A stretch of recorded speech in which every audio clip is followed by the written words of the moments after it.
Hello,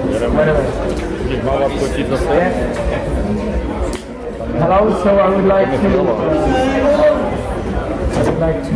say hi and welcome you here.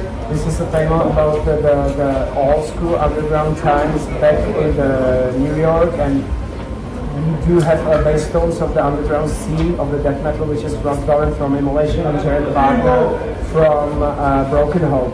So we are gonna look for the old school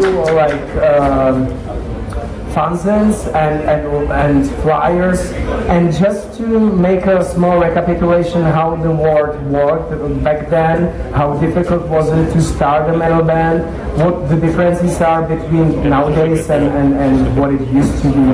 So basically this is what it's supposed to be about. For you, what was the first impression, or when you first started thinking about doing a band, basically? You want to?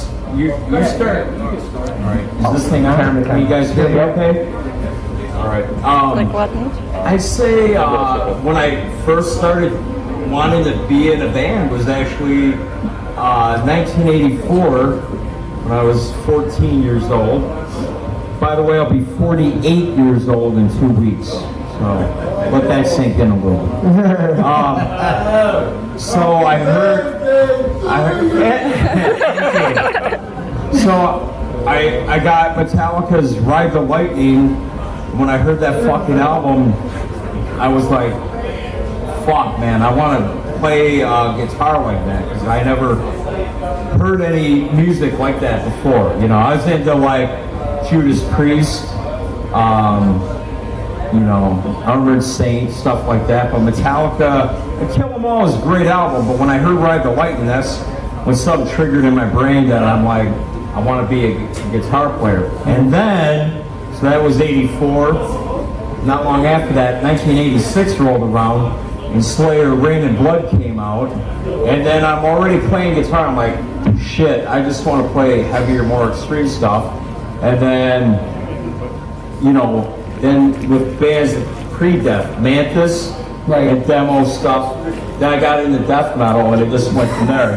Death, Morbid Angel, Carcass, Obituary, Immolation, everything. I mean, but it all started with, honestly, Ride the Lightning.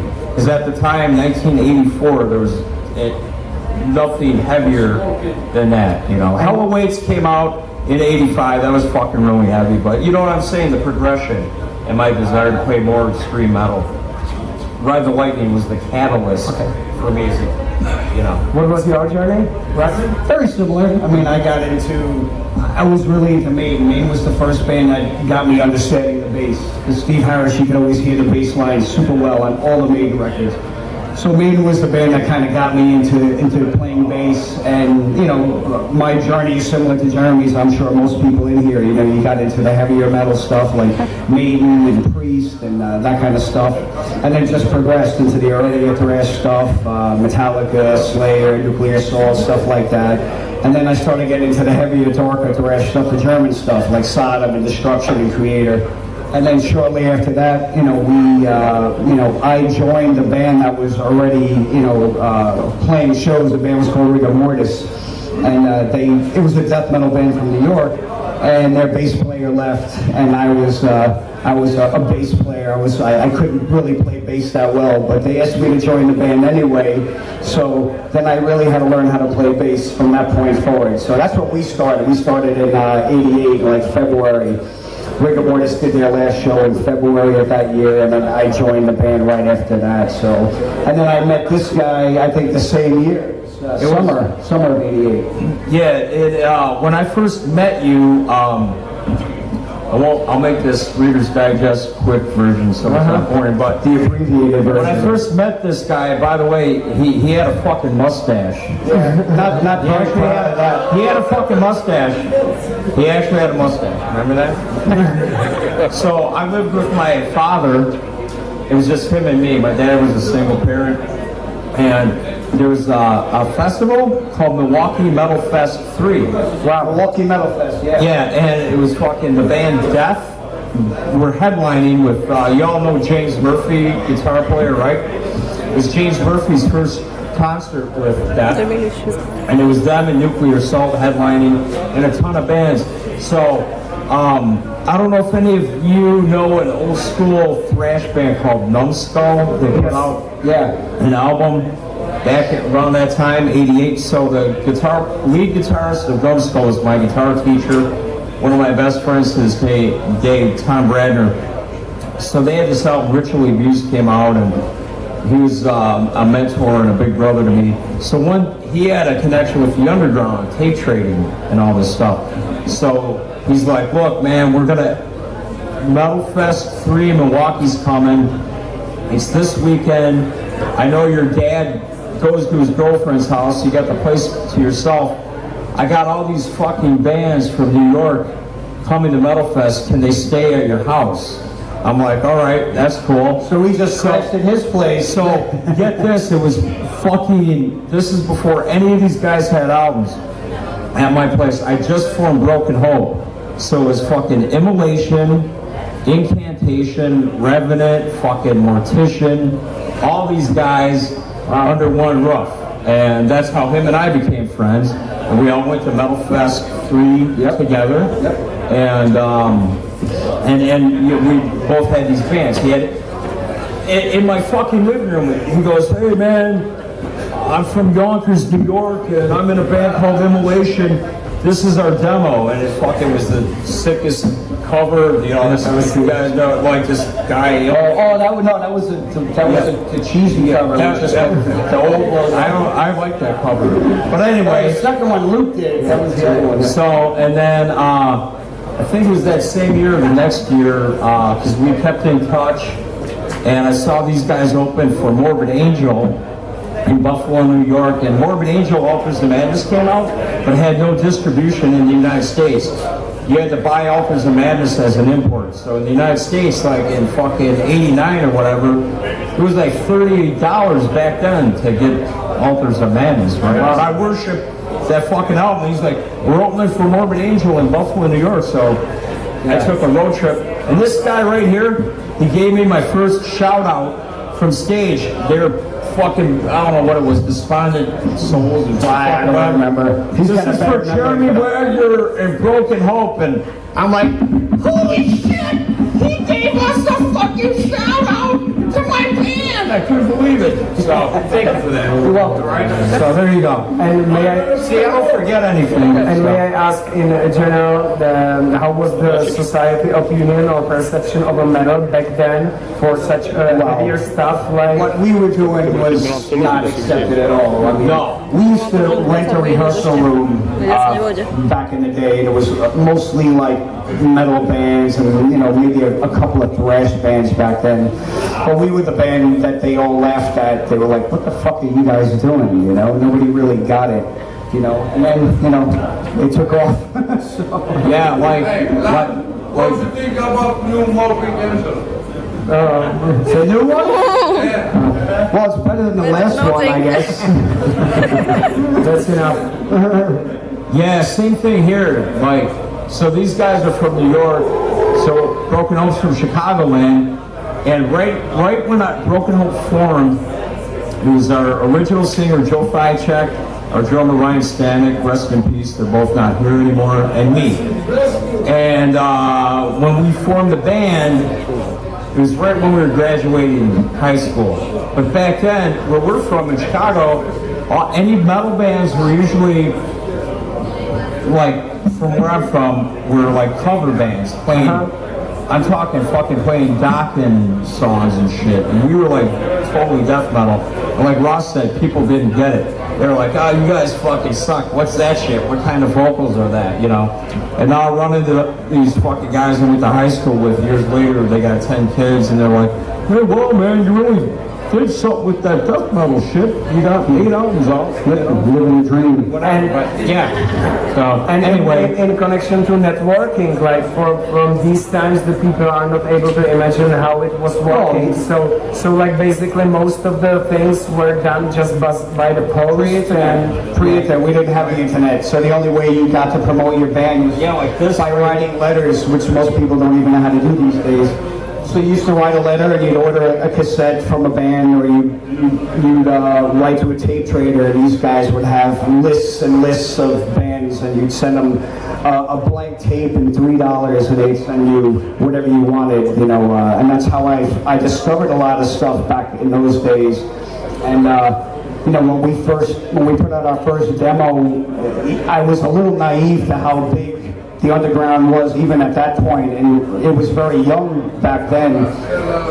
But we started getting mail immediately from countries all around the world, from Europe, from South America, from Canada, from wherever, and that it was kind of mind blowing. And you know, there were people interested in what we were doing, you know, in some town in New York, you know, over in Europe or wherever. So it was exciting. So, you know, and that's how you kind of spread the band, you know, you send demo tapes out, you send tapes out to fanzines, and that was pretty much the lifeblood of the scene, you know, before the internet. That was our internet, you know, and up here you'll see there's a lot of stuff flashing by, but there's also ads for bands and fanzines, and that's what you would get. You'd send out a letter and you'd get a demo back with like a million of these little cutout ads that were handmade from all different bands and fanzines. And then when you sent out a letter, you'd send those ads out to other people. So it just was like a network that just grew from there.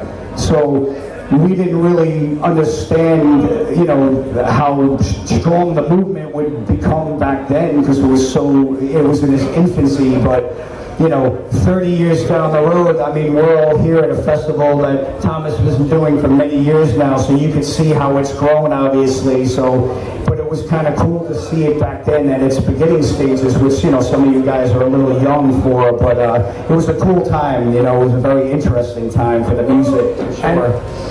And probably like writing the letters, it was a daily routine day. Every day, yeah. So it was like a few hours a day, and it was the main like engine. Well, yes. Which was the driving force in a way. We would have our weekly mail night, so we would wait until the mail accumulated to a week, and we'd have about, you know, 50 or 100 letters, you know, a week coming in from people all over the world. And then we would all get together, the four of us, and we just spend all night answering the mail, writing letters, and sending out demo tapes and stuff, and until it was done. And then Bob and I would go to the post office and piss everybody off with lines and lines. Wait, you guys had a fucking weekly mail night, all four of you? Yeah, I did all this broken home shit by myself. The fucking other four guys were fucking lazy slackers. I paid for my own postage, man, and I was working part-time at a department store. I lived for it, though, you know. So I'm gonna answer all this mail. What we did over here, that we were soaping the stamps, so which after a while, with the wax on them. Yeah, and it was returning. Send and back then we my just stamps. one more time. Everybody would write, and they would say, "Please send back my stamps," and they put like wax over the stamps. So after it got, you know, the post office would stamp it, you could reuse it again. So that's how we kind of got around that. So we cut out the postage and mail it back to whoever, you know, sent the letters. Yep. You had to save money back in those days. So basically, we are getting towards the maybe let's start about the gear. How difficult was to get the gear? Really, was there already any particular metal brands, or how did you proceed with guitars and so on? Like, so We didn't have a clue. I mean, really, we didn't. We were using old, you know, secondhand shit. You know, I'm still not a big gearhead. But, I remember one day after our second demo, you know, we had done some shows with Morbid Angel. They'd come up to Yonkers to play some shows in the local area. That was in like '88, and we saw those guys, and we were really inspired by the fact that they had their act together, and we were like a joke. So we saw that, and we said, okay, we have to get more serious about this band thing. So we went out, we got some gear before we did the first record, and we didn't, you know, we were like, okay, let's get some, you know, Marshall cabinets, and, you know, the guys got like some Mosfeld preamps and Marshall, you know, amps and stuff, and I got a whole, a GK, and I got a mess of cabinets, which I still have. I've had them for like 30 years. That gives you an idea what kind of gearhead I am. Yeah, and I know a great story too. When these guys did the Dawn of Possession album, they flew to Germany. Who's the producer? Harris Johns. Harris Johns.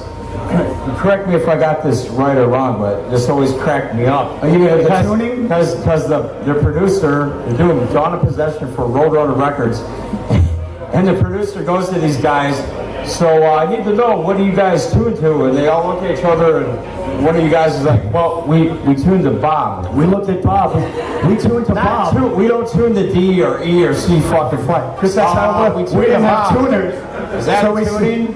Bob would say, all right, let's get in tune, and we're going to hit your fucking, you know, open E, and we tuned to Bob. So Harris said to us that it was so embarrassing. You know, this is a guy who did Voivod and Creator and Sodom. Yep. And we're sitting there with him. He's like, so what do you guys tune to? And then we tuned to Bob, and he's just like, oh my goodness, what the fuck is wrong with you? Cracks me up. So yeah, that's a true story. And also regarding the first demo tapes, you found the recording studios. Was the sound engineers already familiar with the sound, or you just brought them tapes, we would like to sound like that, and they had Not a even. better understanding? Or Our first demo, we recorded at the same studio that Rigor Mortis recorded their stuff in. It was a local studio, and it was the guy that produced, the engineer was a nice guy, but he didn't, at that time nobody had an understanding of this music because it wasn't a thing. There was nothing out there like that. So when we went there and, you know, said to him, okay, we want to record a 2-song demo, he said, sure, no problem. And then when he heard the stuff, he's like, what the fuck are you guys, what is this, you know? So it was that kind of thing. So we were lucky to get it to sound as good, I guess, as it did for a demo. We were lucky because, I mean, with a guy, an engineer, whose ears have been bombarded by some extreme music. That band Nunskull I told you about, my guitar teacher, he referred to the studio called Curved Air Studios, which was like an 8-track studio in a guy's basement. They did a demo before they got signed that was 10 tracks, and they were thrash, so that was like, they're like 1986 when they did that demo. And my teacher told me, he's like, yeah, when we went to this studio, the guy was like, what the fuck are you playing? I've never seen anyone play that fast. And he was shocked. So when Broken Hope 2 years later went in, this guy had already done a bunch of really, you know, fast, you know, thrash bands and some death metal bands and whatnot. So, you know, he wasn't shocked by what we did when we did our first demo, but he had to tell us what to do, because we'd never been in a studio before, and you know, he was like trying to get us in and out of there quick. And in connection to the artwork, like what was the first ideas you had for the covers, and which way did you choose the artist? I guess it was a lot of networking as well, that a lot of people who was involved in writing or in a scene. Were also the painters of the demos, so the scene was just covering itself. For example, our first demo was DIY. It just had our logo cut out and photocopied. But our second demo, we were in pen pals with Luke LeMay, who's guitar player, singer of Gore Guts, and we were good friends with him back then. So we asked him. We knew he was an artist too, so we said, "Hey, would you like to draw some stuff for our demo?" So he actually drew the cover of our second demo, which was a little bit more professional looking than our first demo. So yeah, Luke LeMay did that one, which is pretty cool, and he's still a good friend. Yeah, our Broken Hope bass player at the time, Ed Hughes, his girlfriend had a younger brother who was going to go to school for like graphic arts and stuff. He's into drawing like really kind of cartoony, gory type of stuff. So if you see the first Broken Hope demo, I actually drew the logo, which looks like shit. But that kid, our bass player's girlfriend's younger brother, did the artwork. It's like a zombie with a fucking machine gun or something. And in connection to the logos, like it was the integral part of the artwork, what was the requirements for the logo? Did you want to have it that it would be readable, or it would need to have a big impression, like to be very aggressive? The logo of the band. Well, our logo went through a few different versions. As you can see up here, it's kind of filtering through. The first logo, I think our first drummer drew, and then we had another version of that a friend of ours, it was actually the guy from Disembowelment from Australia, this guy Renato, he did the second logo for us, which was a little bit better. And then we had a friend of ours from Pittsburgh, who was in a band called Rotrevor, and his name was Mark Mastro, and he finally did the logo professionally for us. So that's how we got the logo we have now, like the old school logo. So, but it was, like you said, it was networking. It was just people you knew. I mean, obviously, you know, none of us knew any professional artists or graphic designers back then, you know, so. And by the time you've got your current logo, are you sure that this is almost the one, or? Yeah, when we got that one from Mark, we said, okay, that at least looks like a logo. Yeah, you could read it. Yeah, their logo has always been sick. I noticed you brought it back too on your new album. You know, with us, when we were teenagers in Broken Hope, I thought I was a fucking artist, so I'm like, here, this is the logo, which is like, a fucking 3-year-old could have done that. Then our drummer's like, I could do better, and he did like this circle Broken Hope logo that'll probably pop up here again sometime. It's like a circle, and then there's this really old school death metal fan named Dan Hazy in Chicago. By the way, like '89, he's the first guy I ever saw like at shows, show after show, with a full fucking battle vest. Like battle vests, everyone's got them now and they're a thing. But back then, this is like '89. This dude had a battle vest with patches like he had a fucking Broken Hope patch that someone made. It was crazy. But he made the official Broken Hope logo that went on our second demo, Swamp Thing Gore, and then since then it's the same logo. It's been modified a bit, but so 3 times the charm. That guy came through. For immolation, I mean the evolving is very visible on the stepping on inches before down, where you have a lot of different like logos, and you can see the involvement over the years. And that's why we did that. We did the whole collage with, you know, all of our, you know, failings from back in the day, so people can see the progression. Yep. And that's the one Luke Lemay. Yeah, that's the one Lemay. Okay. Wow. Well, we have just missed it. These are all the old fanzines. A lot of them are fanzines, as you can see, from back in the late '80s.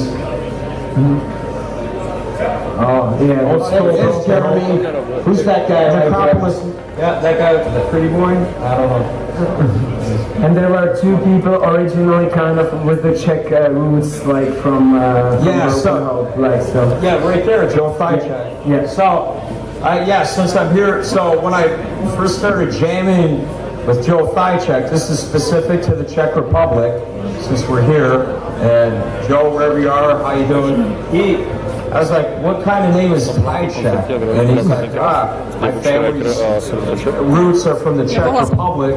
And I think you could tell me, probably, would tell me like Thajček means little bird, right? Is that right? Yeah. So he was big on his Czech ancestry. And Ryan Stanek also, half of his family is from Czech. Yeah, so Stanek, yeah. Things have changed though, because now we got Damian Lesky and Matt Schlaka, so the band went from half Czech to half Polish.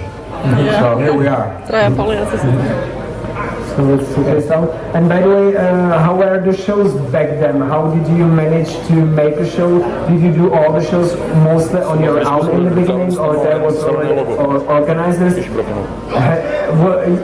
Was it like usually exchange shows, or how did it work back then? We knew the Revenant guys. That's how we got hooked up with our very first show. And then we hook up a show for them. You know, when we got Morbid Angel up in '88, we asked Revenant to play the shows with us because we were friends with them. You know, we had, the guys in Long Island, Suffocation, we went out there and played shows with them, and Apparition, and, so that's how it worked. You know, you just kind of got shows through other bands. You know, we went to Pittsburgh for the first time, I went with John McEntee of Incantation when he was in Revenant, and then we met people down there. You know, we met the guys from Nunslaughter and Rotrevor. We met the girls from Torqueda. So, and then you network. You just network. You met people and then you set up shows. So, you know. And like we would do, we did local shows, and we did like in the United, like in Chicago, they got like these halls, like this building that they call veterans halls. So like veterans from wars, they got these halls, and they rent them out. So you can rent out these shows. So you do like these VFW shows and charge, a few bucks and pack the place and stuff. But our first show do it with international bands was there's this show called Day of Death 1990 in Waukesha. It was promoted by the manager of Death, the band Death, Eric Reif. And he had Cynic, Atheist, and a bunch of bands. And Dr. Sleeper, I think. Yeah. And he was he's kind of like a big brother to me. So I'm like, hey, you gotta get these bands on, man. Fucking Immolation and Revenant. And that had to be your first show, right in the Midwest, maybe? 1990? Maybe first or second. First or second. So we were part of this big festival in Waukesha, Wisconsin. We played out there with, I think, when Sepultura came through with Sadist. Wait, no, that was after. Because I helped you guys get on that show, too. Okay. Because Eric Reif did that. The next show after Day of Death was Sepultura, Obituary, Sadist, Immolation, Dr. Schrager played that one. That's right, I remember. Okay. Yeah. It's so hard, so many years. So it was one part do it yourself, a lot, and then sometimes you get these opportunities to do bigger shows with bigger bands coming. Sure. You know what I mean? So. And back then, metal started to be, or extreme metal started to be more popular. But back then, in the old days, when you did the first show of Morbid Angel in New York or in Buffalo, how many people could? Please, we did 3 shows with Morbid Angel in '88. One was a local show at a place we used to play all the time called Streets. And that was probably the best show, maybe 200 kids, maybe, and the other shows were, 30 kids and maybe 20 kids. Wasn't that good. Yeah, because I had a friend from New York, Vanessa, and she told me she was back then in the days on the Incantation Immolation show in New York, and it was 14 or 16. Yeah, we had some really grim shows back then. The scene wasn't, it made us stronger. Okay. And do you see any particular time point when it started to get more professionalized in a way that there were people involved as a booking agent, and then Not too long after that. Once we signed and you become a band, and you have a label behind you, things become a little bit easier because you have a label behind you. So we were introduced to different agencies, Our first tour in Europe was in 1991, I think, and it was it was with Massacre when they came out with the From Beyond album, and Morgoth when the Cursed album came out. And we were an add-on band. It was supposed to be Devastation from Texas, and they canceled at the last minute. So they came to us and said, "Hey, we got this tour in Europe. It's going to be a long tour. It was about 5 weeks." And it was around September, October of that year. And we said, sure. And it turned out to be a huge tour, and we were blown away by just the amount of people who came out and were just, really ecstatic about all the bands. So